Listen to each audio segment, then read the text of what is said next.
Here we're going to look at calorimetry, and specifically in this video calculating enthalpies of combustion. In a later video we'll use calorimetry to work out enthalpies of reaction in solution. Calorimetry is based on the following equation, which is Q is equal to MC delta T, where Q is equal to the heat, that's in joules, the M is the mass in grams, and that's the mass of the water which has been heated in these enthalpies of combustion. C is a constant which will always be given, it's 4.18 joules per Kelvin per gram, and that is basically, that says that it requires 4.18 joules of energy to raise the mass of 1 gram of water by 1 Kelvin, and my delta T is my change in temperature, and that is Kelvin, but it could also actually be in degrees C. A 1 Kelvin rise is equal to 1 degree C rise. Now, these enthalpies of combustion are always per mole of whatever is being heated. So we then, to work out per mole, we would use the equation Q over moles to work out my delta H. So those two equations are what we're going to be using in this video and the next video when we look at calculating the enthalpies of reaction in solution. So we've got a question here. It says we've got 0.7 grams of ethanol used to heat 100 centimetre cubed of water, and the temperature rose from 25 to 47 degrees C, and we've got to calculate the enthalpy of combustion of ethanol. So the first thing I would do is I'm going to write down my equation Q equals MC delta T. Always write that equation down. And then we need to populate it. Q is equal to. Now, it's really important to realise that the mass, this M value here, is not that mass. It's this here. It's the mass of the water being heated. And because we're looking at water, and the density of water is 1 gram per centimetre cubed, 100 centimetre cubed of water is equal to 100 grams.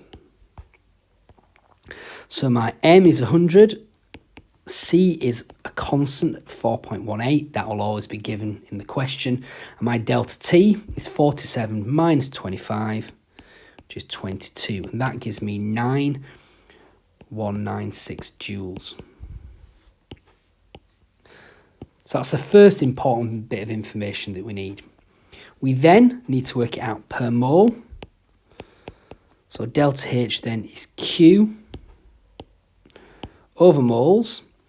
My moles value is worked out by mass over MR. This is where we do use this mass of 0.7 grams divided by the MR of ethanol. And the moles is then 0.70 divided by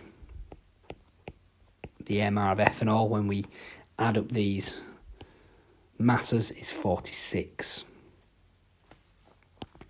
So my delta H then is then equal to 9,196 divided by the answer to this, which is 0.0152. And when we do that calculation, we end up with 604,309, and that's now joules per mole. We've got a very, very large number there. And what we usually do is we usually divide that by 1,000, and that converts it into kilojoules per mole. And to 3 significant figures, that's 604 kilojoules per mole. Now, we've not quite finished there, because this is an exothermic reaction. This is a minus. It's an enthalpy of combustion. All enthalpies of combustion are exothermic, so the delta H is negative. It's minus 604 kilojoules per mole. Now, if you were to look in a data book for the enthalpy of combustion of ethanol, you would see that it's got a much, much bigger negative value. It's much more exothermic. Now, when you measure this in a lab, you get a much smaller negative value. And the reasons for this include the following. Heat loss is the main reason. There's a lot of heat loss. But also it could be some incomplete combustion of the fuel.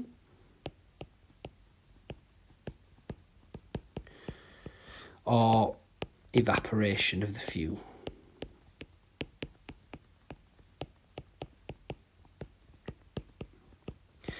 And the main, as I said, the main one of these is heat loss. That's the main reason that this value here that's measured in a lab is much lower negative value than the one that you would find in the data book. Now, we're going to look at another calorimetry question based on enthalpies of combustion, but this time it's a little bit more complex. We've been given some information here about the enthalpy of combustion of cyclohexane. It gives you some experimental details.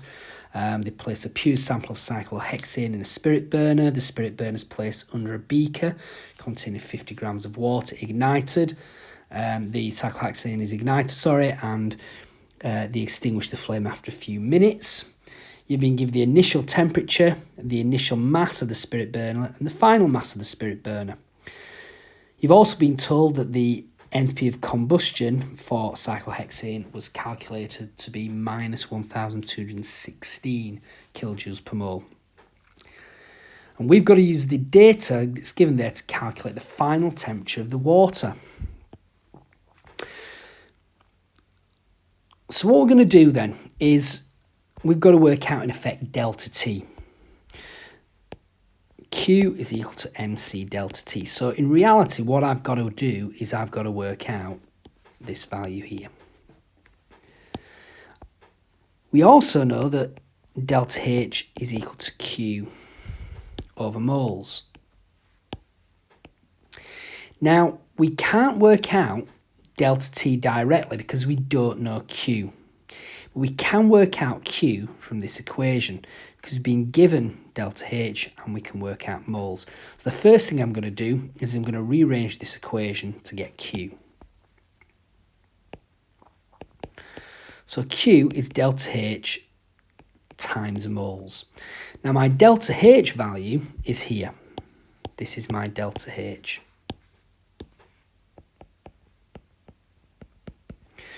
My moles is mass over MR. The mass of the fuel that's used is obviously this value here minus this value here, and that is 0.63 grams. So now we can work out Q. So Q now it's very important that we convert this value back into joules because Q is in joules. And we can ignore this negative sign because remember this negative sign is added at the end arbitrarily. So what we get then is 1216 times 10 to the 3, so it's important that we convert that back to joules, times the mass of the fuel which is being burned, 0.63, over is MR, which is given here, which is 84.0. When you do that, you get 9,120 joules. So I've now got my Q. I can now rearrange this equation to get delta T. And delta T is equal to Q over MC. So delta T then is equal to 9120, my Q value, divided by the mass. Remember, this is the mass of the water which has been heated up. And that's given all the way up here, 50 grams. Remember, the density of water is 1 gram per centimetre cubed. So, yep, it's already given it in grams. So we don't even need to convert the centimetres into grams. It's already given in grams. So that then is 50 times C, which is 4.18, which we can see is again given in the question there. When we do that calculation, we get an answer of 43.6. Now, again, it's a delta T, so it could be in Kelvin, it could be in degrees C. But because we've got a temperature in degrees C here, we're going to assume that this delta T is in degrees C. But it asks now for the final temperature. Now, the initial temperature was 19.1, and the temperature would have increased. The delta T is 43.6, so we add 43.6, and that would give you 62.7 degrees C, and that there is the answer. That is the final temperature of the water in this experiment.